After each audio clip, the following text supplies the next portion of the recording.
asalaamaaleykum waa Sénégal asalaamaaleykum waa Thiès tey waa Thiès Info ñoo ñëw fii ci Mbour 1 wetu hôpital Barthélemy ñu fas yéene janook ñi nga xam ni ñooy artiste plasticien bu Thiès fii nii nekk ci Mbour 1 ñu amal benn atelier de peinture ñu jàkkaarloog Babacar Ly ñu gën ko xam ci Joss lan nga ñu mën a wax ak lan moo waral atelier de peinture bi. waaw bon atelier bi c'est les ateliers Baye Ly. Bon, si circuit wu 3 sites ou bien plateforme artistique yu nekk à Thiès la bokk benn bi moom mooy Kër Samba bi nekk à la maison familiale benn bi nekk au niveau de la cité Sofraco villa numéro 1 les aquarelles de Thiès mais pratiquement sooy xool yooyu yëpp c'est à partir de cet atelier la jógee parce que mën naa ne après l'université je me suis formé au niveau de la famille parce que mon père s'est toujours intéressé à la peinture mais maintenant je me suis vraiment aiguisé au niveau de cet atelier et c'est à partir de là que j'ai frayé mon chemin pour bâtir ma propre structure muy Aquarelles de Thiès mais en dehors de cela ce qui nous lie tous mooy une grande entité boo xam ne ñu ngi koy tuddee ADAPT association dynamique des artistes plasticiens de Thiès dont je suis le président. Donc au sein de cette association, on essaie de promouvoir les arts plastiques au niveau de Thiès et au-delà. Et à partir de Thiès, nous, on a fait un choix, c'est-à-dire on a choisi de rester à Thiès et de faire le maximum possible pour rayonner à partir de Thiès sur le plan international. Et machallah, nous avons réussi parce que, contrairement à d'autres artistes qui sont dans d'autres régions, nous, on a la chance à partir de Thiès,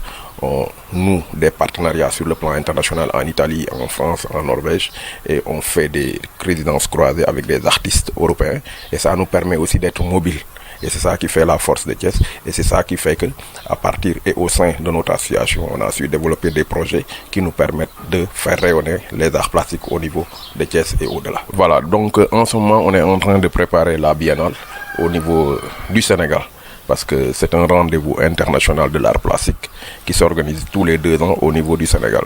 Mais on a fait le maximum possible pour que Thiès ne soit pas en reste. Et c'est dans ce sens qu'on a inscrit dans le programme OFF de la Biennale une exposition au sein de cet atelier.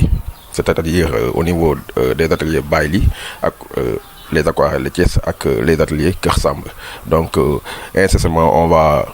sortir le programme pour faire connaître à la population thiessoise les dates des vernissages. J'en profite aussi pour dire que peut-être il y a beaucoup d'artistes qui sont au niveau de Thiès et qui n'ont pas eu la possibilité ou bien qui n'ont pas la chance d'avoir un espace d'expression. Donc on profite de cette occasion pour leur offrir un cadre d'expression, c'est-à-dire les espaces sont ouverts à tous les artistes plasticiens de Thiès. Et c'est ça, on l'a inscrit dans la politique et dans le cadre de la promotion des arts plastiques au niveau de Thiès parce que n'oublions pas que nous, notre préoccupation et notre rôle, c'est de faire le maximum possible pour que Thiès ne soit pas en reste sur le plan des arts plastiques. Et j'en profite aussi pour attirer l'attention des autorités pour qu'ils accompagnent davantage les acteurs culturels de la ville et de la région de Thiès parce que c'est l'un des acteurs, c'est les plus talentueux du Sénégal. Donc moi je pense que Thiès est un creuset culturel, donc il suffit que les autorités soient conscientes de cela, les accompagnent pour que Thiès rayonne sur le plan culturel. yéen a ngi toujours Thiès Info toujours dans le cadre de la Biennale de Dakar sëñ bi mën naa xam tur bi nan la. waaw man maa ngi présenté wu man maa ngi tudd Papa Adama Ly mais maa ngi signé Baye donc fii sama atelier la mais atelier bi mun naa ne à partir de tey moom moomatuma ko ndax atelier bi dafa war a dalal yeneen samay mbokk naataango artiste léegi nag pour mu wax leen nag si sama liggéey du ma sori ndax man sama liggéey damay suivre actualité di ko jéem a mettre en forme et couleur comme ni mu ko xalaatee léegi nag li may def di ko restituer comme ni mu ko xalaatee ça n'engage que moi du solution du orientation mais damay jéem a marquer les faits yoo xam ne am na société bi te ni mu ko analyser laa ko gisee ba nga xam ne peut-être yeneen génération yi ñëw xam ne période bi lii amoon na mais joxewuma benn solution pour ma jox la yi nii de par exemple fii def naa fi benn installation mooy installation bi donc en 2007 am na fédération internationale des journalistes basée à Londres ñoom ñoo defoon rapport ñoom chaque année dañuy def rapport annuel fu journaliste décédé rek dañ koy wax ak fu journaliste nekk en danger ci monde bi léegi nag 2007 moom dafa nekk année macabre pour les journalistes on avait noté 171 journalistes yu décédé léegi nag man comme li ma la wax sànq toujours damay jéem a suivre actualité di ko jafe def en forme et couleur léegi nag ma jël ne journalistes yi du ma leen dessiner ci tableau ndax su ma leen dessiner ci tableau rek dafay mel ni ñoom li ñu doon wuti wala lu ñu doon defali ndax dañoo demoon au péril au risque de leur vie pour nous informer léegi ma ne damay jël bouteille marouflé ko marouflé moom mooy jël article ñoom yi ñu bindoon kole ko tout autour des bouteilles def ba ñoom ñëpp ñu taxaw nga xam ne dafay mel ni ñi ngi sunu kanam ba léegi au lieu ma koy dessiner léegi nag soo xoolee lii 171 bouteilles laa ci defar bouteille bu nekk ak benn journaliste ak article bi ma def pour wane ne demoon nañ mais ñi ngi toujours si ñun mais dañu taxaw léegi pour continuer toujours bi pirogue rouge laa ko tuddee moom mooy xale yi jël gaal bi di dem Barcelone soo xoolee Méditerranée fi ne dafa mel ni cimetière ndax li fa dee ëpp na dayoo si doomu sénégalais ak doomu africain ak ay asiatique ak lépp donc nag ma jël matérialiser ko nii léegi fii beneen bi camp des réfugiés laa ko tuddee parce que da ngay gis gars yi dañ fiy jóge di dem Europe mais dañuy wuti liberté ak bonheur mais suñu demee si camp yi la ñuy mujjee barbelé yi entouré ko et tout. le sous-vert la parce que soo xoolee si biir atelier bi dafa bari support moom mooy li ñuy utiliser pour di ko dessiner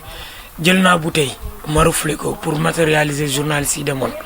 jël naa fii ay canettes en métal dagg ko pour defar gaal gi léegi fii verre la bii soo xoolee sable la suuf la donc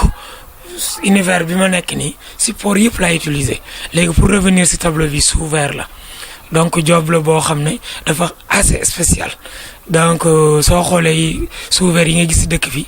thème satirique lay doon vie quotidienne aussi sénégalaise ñoom la ñuy relater ay car rapide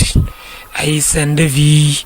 ñuy daw ñuy dàqee ñuy bëreeg tout mais man dama jël verre bi utiliser ko comme yeneen support yi toile contreplaqué autre moderniser ko ba soo ko gisee dafay mel ni dafa am ay explosion à l'intérieur ay effet ak ay objets qui tournent autour yooyu yëpp aussi mooy thème bi may joobee rek damay matérialiser bouleversement bu monde bi am il y a les attentats un peu partout tu vois il y a environnement bi ni muy détérioré woo cyclone yi ni muy attaqué yenn pays mu mel ni ay explosion nucléaire et cetera Japon lu fa xewoon ba affecté seen centrale nucléaire bi tout yooyu yëpp day refléter si sama liggéey surtout si verre bi soo xoolee verre bi toujours da ngay sentir ay genre explosion Big Bang et cetera donc mooy. léegi bii nii c'est à base de quoi. waaw bii moom toujours mooy sable bi. donc kii sable la lii couleur yëpp suuf la du couleur yu ma jënd suuf bu ñu lakk laa jël mooy noir bi suuf bu weex ban bi Cees yàlla def na soo xoolee latérite moo nu wër donc dafa bari suuf am na bu xonq bu xaw a xonq bu xaw a jaune et tout suuf yooyu yëpp laay wër di sélectionner su ma ko sélectionner nag di ko utiliser comme couleur yooyu tamit c'est tout juste pour montrer que ne notre environnement est très important. C'est très important parce que notre environnement moom mooy déterminer sunu vie parce que nit sax soo ko buggee xam olof da koy wax demal ba fu mu dëkk mais da koy wax di ko ramasser mais sooy xool environnement la fa bugg a wax parce que l'environnement est très important pour l'individu comme ni ko Dios waxee sànq moom mooy sunu président ñun on a opté de rester à Thiès donc mënuñu rester à Thiès te li nekk sunu environnement du génn si sunu liggéey moom mooy sable bi donc suuf si yëpp dañuy wër un peu partout à Thiès di sélecter di sable yi yu façon yi ñu fi am jël ko utiliser ko même suñu amul lu ñu jëndee matériel am nañ ko pour liggéey ay tableau donc pour man artiste warul toog ne awma lu mu liggéey awma matériel awma xaalis du ma liggéey donc su xoolee si environnement su ko càmbaree rek war na cee mun a réaliser tableau. léegi bii nag moom tamit. ñu jublu ci. bii moom dafay spécial toujours bii je l'avais réalisé en 2007 par rapport au discours de Sarko de Dakar donc Sarko si partie discours am il disait que la colonisation se justifie par les ponts et les écoles donc Sarko voulait dire par là que il n'avait pas trouvé une civilisation en venant en Afrique.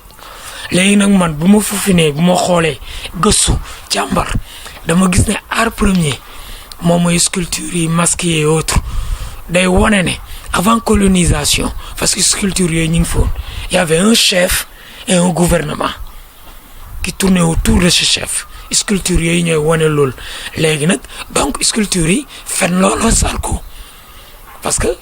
su amee chef am gouvernement mooy y avait une civilisation peut-être ñoom civilisation boobu arrangé wu leen woon ñoom wala boog ñu am lu ñu doon wut si mooy piller suñu ressources yi donc mënuñu piller suñu ressources yi ay années pour justifier pillage boobu ne ils avaient pas trouvé une civilisation donc nañu wax leneen donc lii dans ce sens laa ko réalisé woon bi ma ko réalisé yàlla defoon na nag liggéey bi Belgique laa ko terminé woon man ak Kalidou Kassé ak professeur Maguette Kassé ak Albouri Fall bu Saint-Louis parce que dafa am ay tubaab fi ñëwoon doon wër di xoolaat si ñu liy liggéeyee gis ne maa ngi woon ci liggéey boobu ñu boole ma ci groupe boobu ma dem yeggale ji ko Belgique liggéey bi foofu la tëdd pour wan la ne ñun suñu liggéey encore une fois ñu bari xamuñu le rôle de l'artiste dans la société le rôle de l'artiste dans la société malheureusement ñun fii popot bi dépense quotidienne bi moom mooy peser quoi c'est normal mais ñun ñi ngi ci début ni ñuy wutee dépense bi ba ci fin ba ni ñuy lekkee ba après suñu lekkee ni ñuy feexloo je m'explique par exemple yow li nga sol ni ay artistes ñoo ko dessiné par exemple man bi may càmbar ci problème discours Sarko de Dakar bi tu vois boobu intellectuel africain yi bari tontu wuñ ko woon après ñu bari nag tontu nañ ko tu vois donc am na ñu bari ñu xamuloon ne sunu maam yi amoon nañ société bien structurée avant colonisation bi am na ñu ko xam parce que suñu ay mbokk ñu mel ni ñoom Cheikh Anta ñoo ko bind man ma lire ko moom moo tax moom mun a tontu Sarko mais ñu bari intellectuels yi bari da ngay gis dañuy jàng ba dem fenn fi dañuy réere loolu mbir parce que beaucoup de nos intellectuels ne lisent pas soo xoolee livre dafa dee da ngay gis ko am bac ma sul lire benn roman ou benn kii écrivain am na fi soo demee yow nga wër am nga bac mais nga xool ñi la wër wala suñu lire benn livre la ñuy lire et c'est dangereux léegi ñun suñu rôle yooyu la on alerte on oriente la population mais on donne pas de solution donc c'est ça notre rôle dans la société moo tax dictateur yu bari du ñu bëgg des artistes dans leur société. jërëjëf sëñ bi lan moo ci nekkoon sa kàddu bu mujj. bon sama kàddu bu mujj maa ngi remercier Thiès Info di remercier Sey parce que ñun biennale bi édition yi bari ñu ngi koy def bu ñu ko dalee def mun naa ne bu biennale bi Massaam ba léegi ñu ngi koy def mais yàlla dafa def am na benn édition war na ma 2 ou 3 si ginnaaw Sey def fi ñëw def reportage bi mu defee reportage 2 ans après mu amaat biennale ñun gis nañu retombées yi moom mooy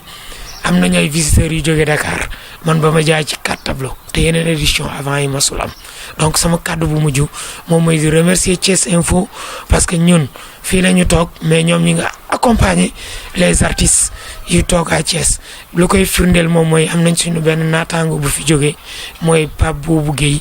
tudd Beuz ñu ko daan woowee Beuz ñëpp xam ko bu mu décédé Thiès Info dafa def couverture bu ci war ba nawul ba mu mel ni ñuy couvrir